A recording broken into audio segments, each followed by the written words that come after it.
그리고 오겼을 때는 하나님께 회개해야 되는 거구나. 요 두 사실을 꼭 기억하면서 하나님 보시기에 더욱더 멋진 친구들이 되기를 바랍니다. 아멘. 네, 오늘 우리에게 주시는 하나님의 말씀을 함께 봉독하겠습니다. 룻기 3장 1절에서 18절까지 말씀입니다. 룻기 3장 1절에서 18절까지 말씀을 제가 한 절, 여러분이 한 절 교독하겠습니다. 룻기 3장 1절에서 18절까지 말씀을 제가 한 절, 여러분이 한 절 교독하겠습니다. 하나님의 말씀을 함께 읽겠습니다. 룻의 시어머니 나오미가 그에게 이르되 내 딸아 내가 너를 위하여 안식할 곳을 구하여 너를 복되게 하여야 하지 않겠느냐.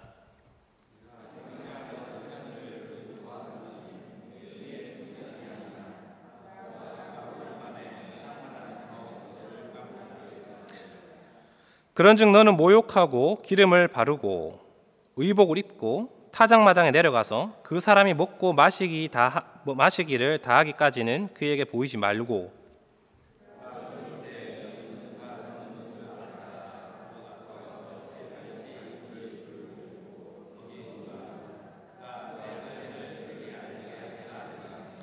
룻이 시어머니에게 이르되 어머니의 말씀대로 내가 다 행하리이다 하니라.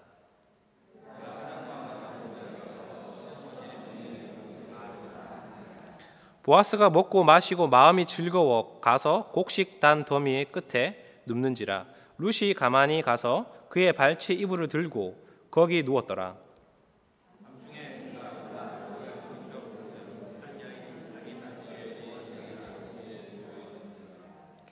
이르되 네가 누구냐 하니 대답하되 나는 당신의 여종 룻이오니 당신의 옷자락을 펴 당신의 여종을 덮으소서.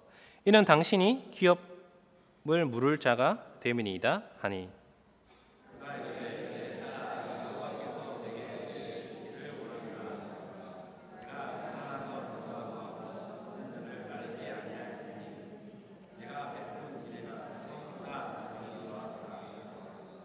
그리고 이제 내 딸아 두려워하지 말라. 내가 네 말대로 네게 다 행하리라. 네가 현숙한 여자인 줄을 나의 성읍 백성이 다 아느니라.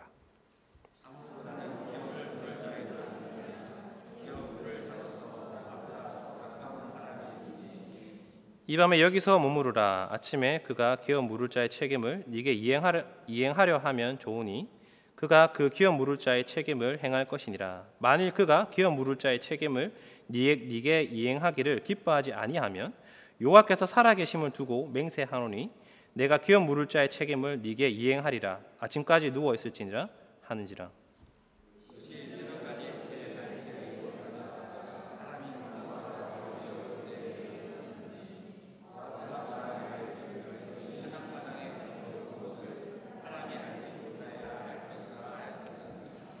보아스가 이르되 네 겉옷을 가져다가 그것을 펴서 잡으라 하매 그것을 펴서 잡으니 보리를 6번 되어 룻에게 지워주고 성읍으로 들어가니라.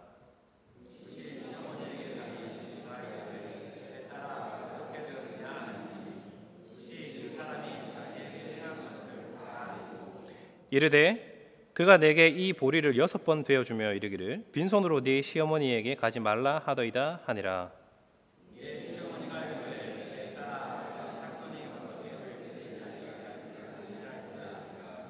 그 사람이 어머니를 성취하게 주려는 쉬지 아니하리라 하니라. 아멘. 읽은 말씀을 가지고 요구할 수 있는 은혜라는 제목으로 하나님의 말씀을 증거하겠습니다.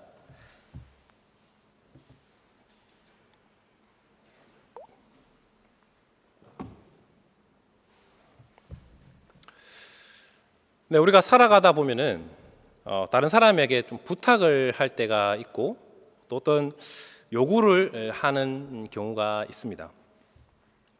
또 자녀들을 또 키우다 보면 우리 자녀들이 어떤 것을 요구할 때가 많이 있습니다. 자녀가 어리면 또 어린 대로 또 크면 큰 대로 부모에게 많은 것을 요구합니다. 반대로 부모도 이 자식들에게 제발 좀 이것 좀 해달라 이렇게 하면서 요구를 할 때가 있습니다. 뿐만 아니라 이 회사에서 동료들에게도 마찬가지죠. 우리가 우리 동료들에게 좀 이것 좀 부탁할 수 있고 또 저것도 부탁을 하며 또 이런 것을 해달라고 요구할 때가 있습니다. 또 반대로 어떤 것을 해달라고 또 요구를 들을 때가 있죠.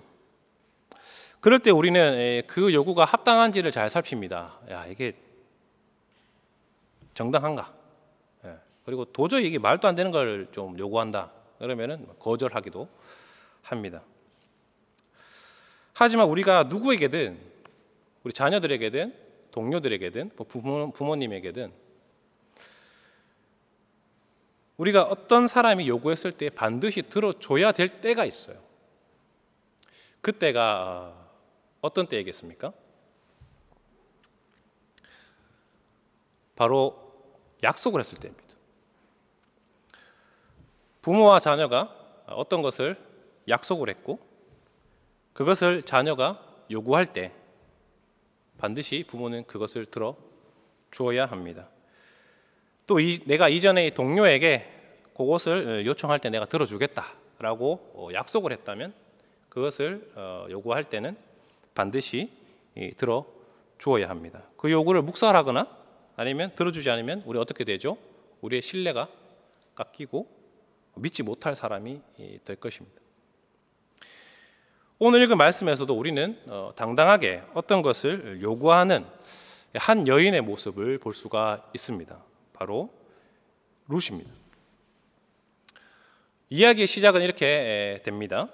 나오미는 룻이 보아스의 밭에서 일하고 왔다는 것을 이전에 들었습니다. 그리고 한동안 룻은 보아스의 밭에서 추수가 마칠 때까지 이삭을 주었습니다. 나오미는 보아스가 자신과 가까운 친척으로서 기업 물을 자라는 것을 알게 되었습니다. 추수를 마치고 이 보리 타작 마당에서 보아스가 자신이 추수한 것을 까불릴 때에 곡식을 탈곡할 때에 룻을 불러서 이렇게 이야기를 합니다. 내 딸아, 내가 너를 위하여 안식할 곳을 구하여 너를 복되게 하여야 하지 않겠느냐. 여기서 이제 안식할 곳, 쉴 곳은 우리가 지금까지 살펴본 것처럼 큰 저택이나 이런 게 아니죠. 바로 남편과 자식입니다. 이 말은 이제 룻이 새로운 결혼을 해서 새로운 삶을 출발할 때가 되었다라는 것입니다. 그래서 나오미는 한 계획을 세웁니다. 그 계획은 이렇습니다. 룻이 모욕을 하고 기름을 바르고 옷을 입고 보아스가 이제 자기의 타작 마당에 있는 곡식을 털고 밤에 그곳에 누울 때에 그 눕는 곳을 잘 알아뒀다가 나중에 밤에 몰래 가서 슬그머니 그 옆에 눕는 것입니다. 많은 사람들이 이 장면을 룻이 보아스를 유혹하려고 결혼하려고 막 유혹하려고 하는 것이다 이렇게 보는데요. 실제로는 그렇지 않습니다.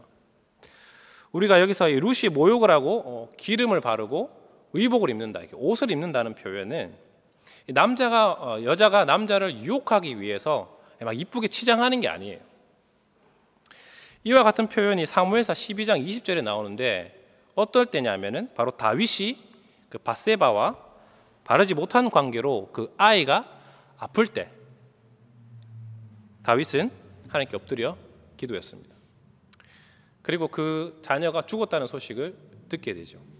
그때 다윗이 어떻게 하냐면은 오늘 말씀과 같이 똑같이 합니다. 룻과 똑같이 합니다. 목욕을 하고 기름을 바르고 옷을 입습니다. 왜 그렇게 했을까요? 바로 이 애통하고 힘들어할 시기가 끝이 났다라는 것입니다. 이게 무슨 말이냐면 룻이 이렇게 씻고 기름을 바르고 옷을 입는 것은 남자를 유혹하기 위해서 이쁘게 치한 것이 아니라 자기의 남편을 위해서 그 전에 있었던 그 남편을 위해서 애곡하고 통곡했던 시간이 이제 끝이 났다라는 말입니다. 그리고 이제 새로운 생활을 시작을 한다라는 의미입니다. 그래서 나오미가 룻의 복과 안식을 위해 만든 계획이었습니다. 나오미는 자신과 룻의 기업 물을 자, 구속자, 자신의 친족 보아스를 룻이 다시 회복시켜 줄 사람으로 생각하고 있는 것입니다. 이 일을 통해서 나오면은 룻이 이 보아스의 아내가 되기를 바랬던 것입니다. 룻은 어머니의 말씀에 모두 순종을 합니다. 그대로 다 합니다. 모욕을 하고 기름을 바르고 옷을 입고 밤에 아무도 보지 못하게 보아스의 타작마당으로 갔습니다. 밤이 깊었고 보아스는 하루 종일 자신의 밭에서 일을 하고 돌아와 고단한 몸을 이끌고 이 타작마당 근처에 타작마당에 있는 곳에서 잠을 청합니다. 당시에는 이 타작한 곡물을 가끔 훔치러 오는 민족들이 있었습니다. 그래서 그것을 지키기 위해서 또는 이 동물들이 와서 이 곡식을 다 모아놓은 것을 막 뺏어 먹고 그러기 때문에 그 밭의 주인인 이 보아스는 그곳에서 자면서 그 곡식들을 지킨 것입니다. 한참 이제 자면서 뒤척이다가 보니까 옆에 누가 있는 것입니다. 어떤 여자입니다.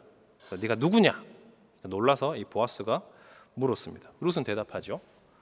저는 당신의 여종 룻입니다.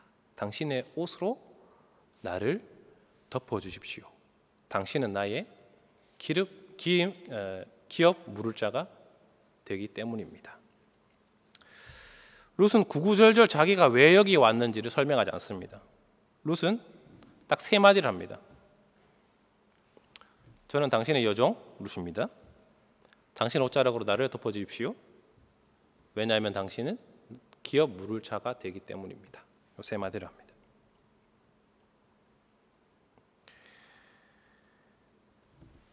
보아스의 여종, 당신의 여종으로 지금 룻이 자신을 소개하고 있습니다. 이전에는 어떻게 불렸습니까? 모압 여인 룻. 하지만 지금 자신을 어떻게 부릅니까? 당신의 여종, 보아스의 여종으로 부릅니다. 이전에도 말씀을 드린 적이 있지만 어떤 사람을 소개할 때에 당시에는 누구에게 속했는지 또 어느 가문에 속한 사람인지 매우 중요합니다. 그것이 그 사람의 정체성을 결정하기 때문입니다. 모압에서 온 여인, 이방인이란 말이죠. 그러나 보아스의 여종, 다시 말하면 보아스에게 속한 사람으로 말하고 있는 것입니다. 그리고 두 번째로 룻은 당신의 옷자락으로 나를 덮으소서. 룻은 보아스의 옷자락으로 자신을 덮어달라고 요구하고 있습니다. 여기서 이 옷자락이라는 말은 사실은 이 날개라는 말입니다. 날개. 자, 이 표현 우리가 어디서 봤죠? 우리가 앞에서 룻기 2장 12절에서 보아스가 룻에게 한 말입니다. 여호와께서 네게 행한 일에 보답하시기 원하며 이스라엘의 하나님 여호와께서 그의 날개 아래에 보호를 받으러 온 네게 온전한 상 주시기를 원하노라. 그때 그 날개, 이 말을 사용했습니다. 하나님의 그 날개 아래에 보호를 받으러 온 이 룻이 이제 보아스에게 당신의 날개로 나를 덮으라 라고 요청을 하고 있는 것입니다. 무슨 말입니까? 하나님께서 나에게 그분의 날개 아래로 부르셨는데 그것을 당신의 날개를 통해서 성취해라 라는 말이죠. 하나님의 날개 아래 보호하러 온 자신을 보아스 당신이 나를 보호하십시오 라고 요청을 하는 것입니다. 그리고 마지막에 그 이유를 설명합니다. 당신은 기업 물을 자이기 때문입니다. 기업 물을 자의 의무를 시행하라 라는 요구입니다. 지난주에도 말씀드렸지만 이 기업 물을 자라는 말은 억울하게 죽은 자신의 가족을 복수하거나 아니면 어쩔 수 없이 이 팔린 땅을 되찾아주는 사람이거나 혹은 또 죽은 친족의 아내와 결혼을 해서 그 죽은 친족이 후손이 없이 죽었을 때에 그 사람의 가문을 이어주는 사람을 바로 기업 물을 자라고 합니다. 그 의무를 보아스에게 행하라 라고 요구하고 있는 것입니다. 당당한 요구입니다. 자기의 안식처와 복의 피난처가 되어달라고 룻은 보아스에게 요구를 하고 있는 것입니다. 보아스는 이 요구에 어떻게 반응을 했을까요? 10절에 보십시오. 3장 10절입니다. 내 딸아 여호와께서 네게 복 주시기를 원하노라. 네가 가난하건 부하건 젊은 자를 따르지 아니하였으니 네가 베푼 인애가 처음보다 나중이 더하도다. 그리고 이제 내 딸아 두려워하지 말라. 내가 네 말대로 다 행하리라. 네가 현숙한 여자인 줄을 나의 성읍 백성들이 다 아느니라. 이 말은 보아스가 늙고 가난했다는 말이 절대 아니죠. 보아스는 하루 종일 땡볕에서 일해도 될 만큼 건강하고 충분히 젊었습니다. 그리고 땅도 있는 갑부였습니다. 보아스가 룻에게 말하는 가난하건 부하건 젊은 자를 네가 따르지 않았다라고 말하는 것은 룻이 보아스가 아니라 다른 사람도 충분히 선택할 수 있었다는 뜻입니다. 다시 말하면 룻이 이렇게 하나님의 율법에 따르지 않아도 될 충분한 자유가 있었다는 이야기입니다.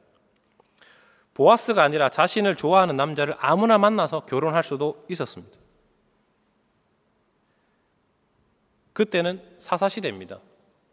사사시대가 어떤 시대죠? 그때 왕이 없으므로 백성들이 각기 자기의 소견에 옳은 대로 행하던 그러한 시대였습니다. 그런데 이 룻을 보십시오. 자기의 남편을 자기 마음대로 구하지 않고 하나님의 언약에, 하나님의 율법에 근거해서 자기 바로 보아스를 찾았기 때문에 보아스는 이렇게 말한 것입니다. 이스라엘 백성들조차도 하나님의 말씀 우습게 여기고 자기 마음대로 행하던 그런 시대에 룻은 하나님께서 정해놓은 규칙과 법대로 자신의 남편을 구한 것입니다. 하나님께서 정해놓은 규칙과 법대로 안식처를 구한 것입니다. 시어머니를 따라서 단지 이 베들레헴에 들어와서 모양만 이스라엘 사람으로 하나님의 백성으로 산 것이 아니라 하나님의 백성으로서의 삶을 제대로 살아가려고 룻은 했던 것입니다. 오늘로 따지면 이렇게 생각해 볼 수 있습니다. 교회에는 나오지만 세상 사람들과 다를 바 없는 방식으로, 그러한 방식으로 사는 것이 아니라 정말로 하나님께서 원하시는 방법대로 말씀대로 살려고 이 룻은 그렇게 노력을 했다는 것입니다. 보아스는 룻을 그렇게 평가를 하고 있는 것입니다. 그래서 보아스는 이렇게 말하면 내 나중의 인애가 처음 인애보다 더하다. 이 말은 무엇입니까? 이 처음 인애는 룻이 자신의 백성과 자신의 신을 버리고 나오미와 함께 이스라엘 백성에게 돌아온 것입니다. 베들레헴으로 돌아온 것이죠. 이게 첫 번째 인애라고 할 수 있습니다. 그러나 그 나중 인애는 뭐죠? 자신과 어머니의 삶을 회복하는 그 방식을 자신의 방식과 세상의 방식이 아니라 심지어 불신자처럼 살아가는 그러한 이스라엘 백성의 방식이 아니라 하나님이 원하시는 방식으로 살아갔다는 것입니다. 여기서 인애라는 말은 이게 히브리어 말인데요. 이 헤세드라는 말입니다. 우리가 헤세드라는 말 자주 들어보셨을 텐데요. 이 헤세드라는 말은 기본적으로 하나님께서 맺으신 언약을 하나님이 신실하게 지키실 때에 하나님은 인애로우시다. 또 하나님은 사랑이시다. 또 하나님은 인자하시다. 이렇게 표현할 때 바로 그게 이 헤세드라는 표현입니다.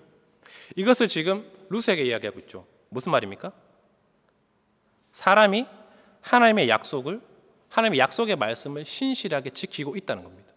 이 룻이 하나님의 말씀을 신실하게 지키고 있다는 것입니다. 하나님께서 베푸신 그 은혜를, 그 약속을 지키고 있다라는 것입니다. 그래서 보아스는 이 룻을 한마디로 정리를 하죠. 현숙한 여인. 이 현숙한 여인은 잠언 31장에 나옵니다. 보면은 여러 가지 많습니다. 이 현숙한 여인이 남편을 또 잘 돕고 부지런하고 자녀를 잘 기르고 그런 사람이죠. 근데 그거를 막 적어놓고 마지막에 잠언 31장 30절에 한마디로 이 현숙한 여인은 어떤 사람인지 정리를 합니다. 무엇인지 아십니까? 여호와를 경외하는 여자입니다. 여호와를 경외하는 여자. 룻은 여호와를 경외하는 여자라는 것을 온 성읍 사람들이 다 알고 있다라고 보아스는 말하는 것입니다. 다행히 보아스도 하나님께서 주신 약속의 말씀에 신실하게 반응하며 살아가던 사람이었습니다. 그래서 룻에게 안심해라 라고 이야기하죠.